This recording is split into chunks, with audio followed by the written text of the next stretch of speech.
పాపిస్టి పాకిస్తాన్ తాను చేసిన పాపమే తన దేశాన్ని దహిస్తుంటే ఆ నెపం భారత్పై వేయాలని చూస్తోంది.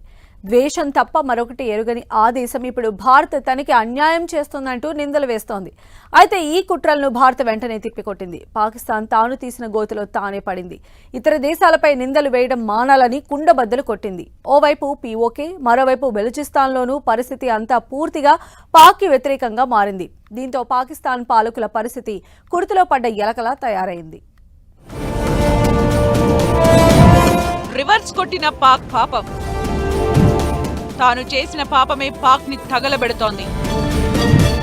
చేసిన పాపం వెంటాడుతుంటే పొరుగు దేశంపై ఏడుపెందుకు? బెలూచిస్తాన్ లిబరేషన్ ఆర్మీ దెబ్బకి వణికిపోతోన్న పాక్. సింధు జలాలపై భారత్ ని దోషిగా చూపే కుట్ర. పాకిస్తాన్ ఎలా ఆవిర్భవించినా సరే ఆ తర్వాత దాని వైఖరితోనే ఆ దేశం నిరంతరం మండిపోతోంది. అది ఎన్నాళ్ళైనా సరే ఆ దేశపు పాలకుల నైజం వైఖరి మారనంత కాలం ఆ దేశపు ప్రజలకు దౌర్భాగ్యాన్నే తెచ్చిపెడుతోంది.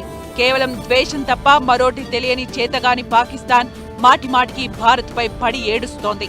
ప్రతి ఏటా ఏదో ఒక కుట్ర చేసి భారత్ లో ఉగ్రదాడులు చేసే పాకిస్తాన్ కి 2025 మర్చిపోలేని సంవత్సరం. పహల్గాంలో అమాయకులను పొట్టనబెట్టుకుని పాక్ కి ఆపరేషన్ సింధూర్తో మాడు పగలగొట్టింది భారత సైన్యం. అంతేకాదు సింధు జలాల ఒప్పందం నుంచి బయటికి వచ్చేసింది భారత్. దీంతో సింధు నది పరివాహక ప్రాంతంలో మనం ఇష్టం వచ్చిన ప్రాజెక్టులు కట్టుకునే వెసులుబాటు దక్కింది. అంతర్జాతీయ చట్టాలకు అనుగుణంగానే మన దేశం ఇరిగేషన్, విద్యుత్, తాగునీటి అవసరాల కోసం ప్రాజెక్టులను కట్టుకుంటోంది. రాబోయే 2 ఏళ్లలో దేశమంతా నీరు అందుబాటులోకి వచ్చేలా ప్రణాళికలు సిద్ధం చేసింది. దీంతో పాకిస్తాన్లోని 80% వ్యవసాయం, జనాభాకి ఆధారమైన సింధు జలాలు కరువు అయ్యే పరిస్థితి ఏర్పడింది. దీంతో పాక్ పాలకులు బీరాలు పలకడమే కాకుండా ఇండియాపై యుద్ధానికి వస్తామంటూ ఊదరగొడుతున్నారు. అప్పుడెప్పుడో 60 ఏళ్ల క్రితం కుదిరిన ఒప్పందం ఇప్పుడు కూడా అమలయ్యేలా చూడాలంటూ వరల్డ్ బ్యాంక్ ని వేడుకున్నారు. అయితే వరల్డ్ బ్యాంక్ కూడా ఇందుకు అంగీకరించలేదు. ఇది పాక్ ఊహించని దెబ్బ. ఇక వెంటనే అదేదో భారత్ చేయకూడని అన్యాయం చేసినట్లుగా శోకాలు పెట్టడం ప్రారంభించారు. అయితే భారత్ మాట ఒక్కటే, నెత్తురు నీళ్లు కలిసి ప్రవహించడం కుదరదు. పాక్ ఆక్రమిత కశ్మీర్పై మాట్లాడితేనే చర్చలుంటాయని, ఈ విషయంలో డిస్కషన్ అనవసరమని ప్రతి వేదికపైన స్పష్టం చేస్తోంది. తాను చేసిన పాపం ప్రపంచమంతా తెలిసినా తిరిగి నేరం భారత్పై నెట్టేద్దామని అనుకోవడమే పాక్ 2 తలల పాము లాంటి నైజానికి నిదర్శనం. పాకిస్తాన్ బతుకు ఇలా తగలబడింది కాబట్టే అటు బలూచిస్తాన్ లిబరేషన్ ఆర్మీ రెచ్చిపోతోంది. తమకు స్వాతంత్ర్యం కావాల్సిందేనంటూ ఏకంగా ఆత్మాహుతి దాడులకు పాల్పడుతోంది. గత వారం ఒక్క ఫిదాయ్ అటాక్ తోనే ఏకంగా 30 మంది పాక్ సైనికులు చనిపోయారంటే బిఎల్ఏ ఎంతగా తెగించేసిందో అర్థం చేసుకోవచ్చు. జివానీ తీరంలో కోస్ట్ గార్డ్స్ సెంటర్ టార్గెట్ గా బిఎల్ఏ ఈ దాడి చేసింది.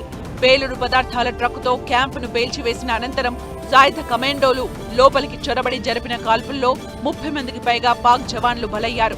చైనా పాక్ ఎకానమిక్ కారిడార్ పరిధిలోని అత్యంత కీలకమైన ప్రాంతంలోనే ఈ దాడి జరగడం గమనార్హం. దీంతో పాకిస్తాన్తో ఆర్థిక బంధం పెట్టుకుని తాను బలపడాలనే చైనా వ్యూహం కూడా ఇక్కడ బ్రేక్ అవుతోంది. ఈ దాడిపై పాక్ ప్రభుత్వం నోరెత్తితే ఒట్టు. బలూచిస్తాన్ ప్రావిన్స్ కు పూర్తి స్వయం ప్రతిపత్తి కల్పించాలని, తమ ప్రాంతంలోని సహజ వనరులపై తమకే నియంత్రణ ఉండాలనే డిమాండ్తో బిఎల్ఏ దశాబ్దాలుగా పాకిస్తాన్ ప్రభుత్వానికి వ్యతిరేకంగా సాయుధ పోరాటం చేస్తోంది. పాక్ దళాలను ఆక్రమణదారులుగా అభివర్ణించే ఈ సంస్థ తమ పూర్తి స్వాతంత్ర్యం సిద్ధించే వరకు దాడులు ఆపబోమని స్పష్టం చేస్తోంది. ఇదే ఇలా ఉంటే పాక్ తాను ఆక్రమించిన కశ్మీర్ రోజురోజుకు రావణ కాష్టంగా మారుతోంది. గత నెల నుంచి ఇక్కడ పాక్ కి వ్యతిరేకంగా నిరసన ప్రదర్శనలు సాగుతూనే ఉన్నాయి. వందలాది మందిపై పాక్ సైన్యం దాడులు చేస్తున్నా లెక్క చేయకుండా తమ గళం విప్పుతున్నారు ఇక్కడి పౌరులు. వీటిని అణచివేసేందుకు పీఓకే ప్రభుత్వం జమ్మూ కాశ్మీర్ జాయింట్ అవామీ యాక్షన్ పై నిషేధం విధించింది. అయినా సరే వేలాది మంది పాకిస్తాన్ కు వ్యతిరేకంగా నిరసనలు చేపట్టి పీఓకే పాక్ లో భాగం కాదని తేల్చి చెప్పారు. పరిస్థితి ఇలా ఉంటే పాక్ పాలకులు మాత్రం తామేదో అన్యాయానికి గురైనట్లు మెడలో విక్టింగ్ కార్డేసుకుని ఊరేగుతున్నారు. అయినా వారి పప్పులేం ఉడకకపోవడంతో ఏడ్చిగ్గా గోలు పెడుతున్నారు.